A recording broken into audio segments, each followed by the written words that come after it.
మనం జీవితంలో అన్ని పరిస్థితుల్ని అంగీకరించాలి. ఎలా అంగీకరించగలం? రకరకాల కష్టాలు, నష్టాలు, బాధలు ఇవన్నీ ఉంటే ఎలా అంగీకరించగలం అని చెప్పేసేసి వస్తది కామన్‌గా ప్రశ్న. చెప్పడానికి ఈజీగానే ఉంటుంది. కానీ దాన్ని ఎలా అంగీకరించగలం అని చెప్పేసేసి ఎవరైనా అడుగుతాంగా. నన్నెవరన్నా చెప్పినా కూడా నేను అడుగుతా. చెప్పడం ఈజీనేలే గానీ ఎట్లా అది అని చెప్పేసేసి. ఒకటే, మనం ఎప్పుడైతే అనుక్షణం సత్యాన్ని గుర్తుపెట్టుకుంటామో, అనుక్షణం, ప్రతి క్షణం గూడా మన జీవితంలో ప్రతిరోజు గూడా సత్యాన్ని గుర్తుపెట్టుకుంటామో, ఎప్పుడైతే మన సర్కిల్ అంతా గూడా సజ్జనులతో ఉంటదో, సజ్జన సాంగత్యం ఉంటుందో, మనం రోజు లేచింది మొదలు ఎప్పుడు సజ్జనులతో ఉంటామో, మనం ఈ సత్యాన్ని ఎప్పుడూ గుర్తుపెట్టుకోగలుగుతాం.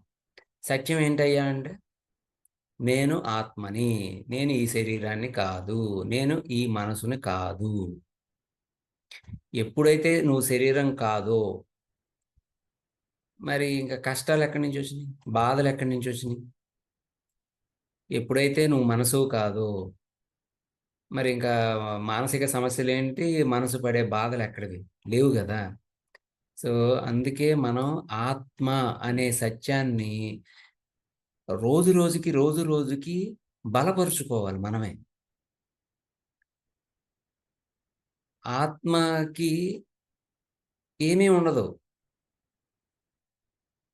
ఏదైనా ఉంటే అన్నీ శరీరానికే. ఈ భౌతిక శరీరానికే ఈ బాధలు ఇవన్నీ గూడా.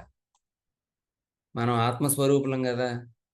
సో, ఈ దేహాన్ని వదిలేసేస్తే ఇంకో దేహంలోకెళ్తాం. మన డ్రెస్ వదిలేసినట్టుగా, ఇంకో డ్రెస్ ఏసుకున్నట్టుగా, ఈ శరీరాన్ని వదిలేసేసి ఇంకో శరీరంలోకెళ్తాం ఎప్పుడైనా. ఏదో ఒక టైంలో అది జరుగుతూనే ఉంటుంది. సో, జనన మరణాలు అత్యంత సహజం. ఎవరికి? ఆత్మకి. ఆత్మకి జనన మరణాలనేవి అసలు జస్ట్ లైక్ దట్, అసలు ఏమాత్రం ఫీలింగ్ ఉండదు. ఆత్మ అసలు ఈజీ. ఈజీగా శరీరాన్ని వదిలేస్తుంది. మళ్ళా ఇంకో శరీరంలోకి వెళ్ళిపోతుంది. సో, అంతకుముందు శరీరంతో సంబంధమే లేదు ఆత్మకి. అంతే గదా! ఇప్పుడు మీరు డ్రెస్ మారుస్తారు. కొత్త డ్రెస్సు తీసుకుంటాము. ఒక 6 నెలల్లో, సంవత్సరమో ఏస్తాము. దాని తర్వాత అది పాడైపోయిద్దని జెప్పేసేసి పక్కన పడేసేసి కొత్త డ్రెస్ కొనుక్కుంటాం. ఇప్పుడు పక్కన పడేసిన డ్రెస్ మీద మీకేదైనా ఫీలింగ్ ఉంటదా? బాధపడతారా? బాగా ఇది వంట పట్టించుకోండి. ఆత్మ గూడా అంతే. మనం ఆత్మలం. శరీరాలం గాదు, ఈ పేర్లు గాదు, ఈ కుటుంబం అని గాదు, ఏదీ గాదు. మనం ఆత్మలం. ఆహ్, మనం ఆత్మ పదార్థాలం. సో, దాన్ని ఎప్పుడు, ఎల్లప్పుడూ గూడా మనం గుర్తుంచుకుంటూనే ఉండాలి. మనం ప్రతిరోజు గూడా మనం ఆత్మ గురించి మాట్లాడుకోవాలి. ప్రతిరోజు మాట్లాడుకోవాలి. ప్రతిరోజు మాట్లాడుకోవాలి. మనం ఆత్మలం అని.